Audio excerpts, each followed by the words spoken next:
Welcome back for another episode of the O Show. Let's get started.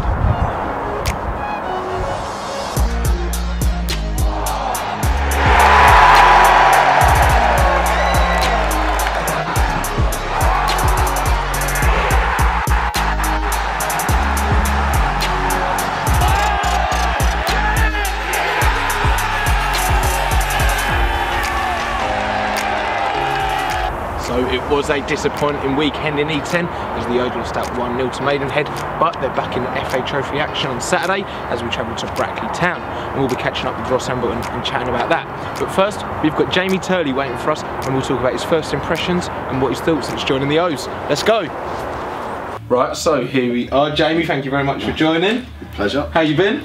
Yeah, really good. Yeah. Tough session today, and yeah, no, really good. Nice. Well, so we're here today to just kind of find out your first impressions since joining the O's back in January. Shall we get started? Yeah. Yeah, it was. Well, I played here against, and I was impressed then. But obviously, playing for, yeah, the change rooms are good. Yeah. The fans are great. Pitch is really good. Yeah, it's especially in this league and above as well. It's a good stadium. The fans have been good. The fans have been great. Yeah. Been great. Yeah. Showing you and Dan Happy some loving. They have, yeah. Like I said, we started off well. Obviously, a couple of clean sheets, and obviously that always gets the fans. It does. There's some good characters here. Yeah. It really is. Yeah. Like I said, it's a great change room. It really is. And like I said, coming into work is a fun place to be. So no, it's good. Who's got the best banter? Considering you've been here for a few weeks now. Best and worst. Who's a fun? Oh, the worst. Juddy. Worst banter? Yeah, I don't think he's really got a lot. Really, he's a good lad. He is a good lad. Just no heart's in the right place. I leave the keepers. I always leave the keepers alone. But outfield they train on their own, don't they? They train on their own. The best banter. There isn't anyone. No, there's a few. Yeah. I like Matty's always. Matty Harold. Yeah, he always gives me a chuckle. Yeah. Nice.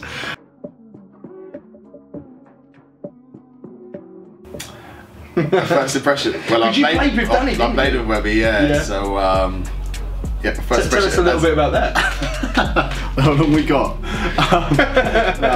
He was honestly. He's such a character. He really is. Obviously, when I come into, especially first team football, at Salisbury with him, he was honestly the life and soul of a change room. He really is, and I think he has that with the coach staff as well. Like it is, like some of his one-liners. He's so witty. Yeah, Mike, brilliant. Yeah, Ross is good as well, and obviously the gaffer. The gaffer. You couldn't have really said anything else there.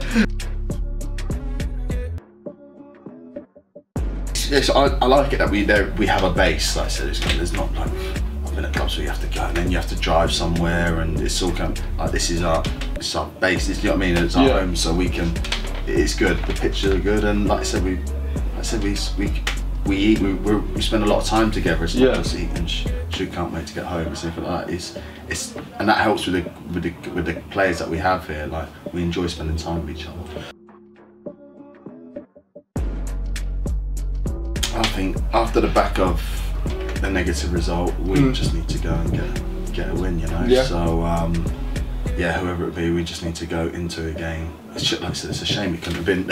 It's where you want Saturday, Tuesday, so you can put a bad result into a good one. But we just need to go get a winning habit again. Well, it's been a pleasure chatting to you, Jamie. Thank you for joining me. Cheers. And best of luck for the season. Thank you. Cheers, guys. Top stuff there from the new boy Turley. Now, let's have a look at our opponents, Brackley Town, who we face on Saturday in the FA Trophy.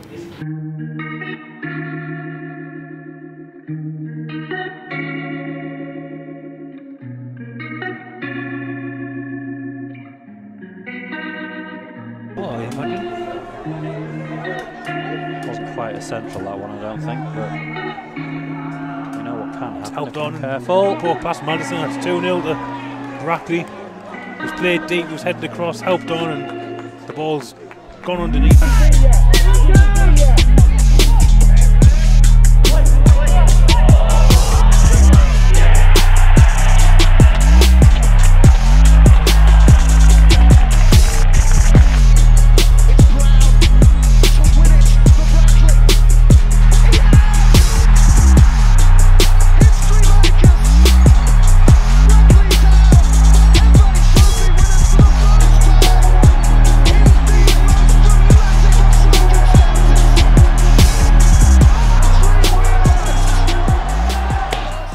Right, so here we are with the man, Ross Embleton. Ross, thank you very much for joining us again. No problem, anytime. How you been?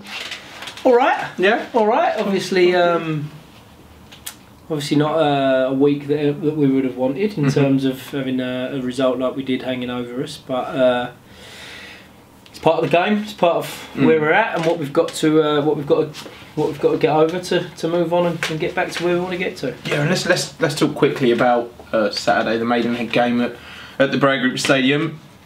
It was a pretty disappointing day for everyone involved, wasn't it? Yeah, I think because of the result, of course, it's disappointing.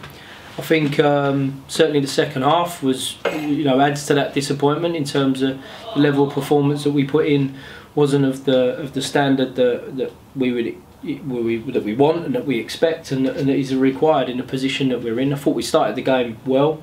Obviously, literally from the kick-off, showed our real intent because it was something that we'd spoken about trying to impose ourselves on the game early, and we did that.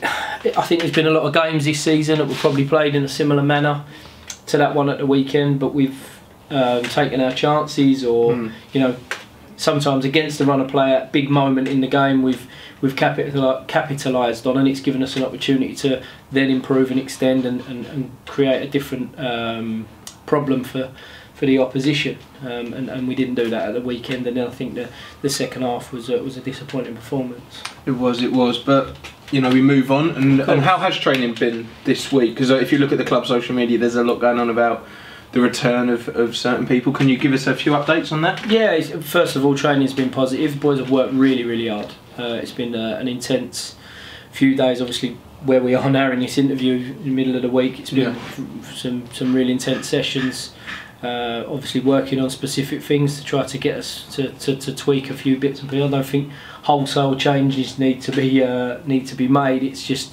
tweaking and improving and refining some of the things that we've not been so great at. So that's been good, but from the perspective that you're talking about, the return of some of the players, I think it's hugely positive to have players back around the group, back around training, albeit not at probably full tilt just yet. But it's great to see that, and it's a lift for everybody. I think the personalities that are outside the group at the moment will be a big lift for everybody, certainly for the team and for the group. And I think for supporters and for us as staff, it's nice to see extra numbers and players of good quality getting closer to being back in contention. Because we travelled to Brackley on Saturday in the FA Trophy, a chance to put things right. Yeah. Out the players we just spoke about, are there many that you think could be in contention to have a say on the day? I think there'll be one or two that will be close. Yeah. This isn't me being careful in any way, shape or form. I think it's something that, like I said there, we've trained physically really tough this week for a few different reasons, but one of them being to try to get the ones that are a little bit closer to the group, give them that real intensity work to see how capable they are of being as close as we all want them to be. So I think there's one or two that have got the opportunity. Obviously, you saw Marv back on the bench at the weekend. Josh Coulson's really stepped up the level of intensity of what he's doing, as have Josh Karoma and James Dayton. But like I say, all of them are at very, very different stages, and we need to see how they've come through the real intense 2 sessions that we do on the Tuesday and Wednesday to see how close they are in terms of recovering from those sessions to be able to go and impose themselves on a game at the weekend. Because the one thing we all want is to see good players back and around the group, but at the same time, we don't want to see them fall off again and end up with another setback and another injury. Absolutely not. So as we've said, we travelled to Brackley in the FA Trophy, and we're approaching the latter stages of the competition. Yeah. It's not going to be a walk in the park, is it? No, they won it last year, and on a good run this season in terms of their league status and where they are in the league and what they're aiming to try to achieve. They've got a number of good players that we're fully aware about, and we've done our work as we do every week for whoever our opponents are to make sure we're best prepared to try and go and get a result against them. But we know it's not going to be easy. The fact that we're travelling there, I think, when you look at the other teams that are in the competition, it's one of those where away from home you wouldn't want to be going on one of those extended long journeys, so we've got an opportunity to not travel quite as far as we perhaps could have done. So no, we need to go there very, very focused on getting through to even further in this competition, but at the same stage is to try to put together a level of performance that we've all become expectant on of this group and the team that we put out there. Well, I'm looking forward to seeing the boys in action on Saturday. And we're looking forward to seeing you there. Thank you very much for joining us again today, Ross. No problem. And that is all for today's show. I'd like to say a massive thank you to you guys at home for watching, and also thank you to Ross Embleton and Jamie Turley for coming on and chatting with me. Now, we'll see you on Saturday when we travel to Brackley Town, up the O's.